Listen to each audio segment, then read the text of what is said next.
سەمەرەترین یاساکان لە جیهان.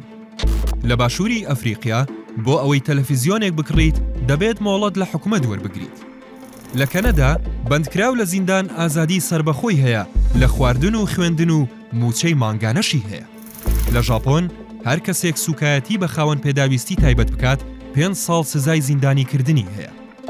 لە نەرویج هەر کەسێک تەمەنی خوار 18 ساڵ بێت نابێت بیبسی بخواتەوە.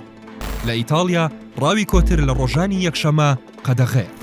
لە سوید بۆ دەستکاریکردنی ڕووی دەرەوەی خان و دەبێت مۆڵەت لە حکومەت وەربگریت. لە فەڕەنسا بەپێی یاسا ڕێگە دراوە هاوسەرگیری لەگەڵ مردوو بکرێت. لە هیندستان هەر کەسێک مانگایەک بکوژێت 10 ساڵ زیندانی دەکرێت. لە باسفیک زاوا ژمارەیەک مشک بە دیاری دەدات بە بووکەخان وەک مارەیی. لە ئێرلەندا خواردنەوەی کحول لە بەردەم مانگا قەدەغەیە.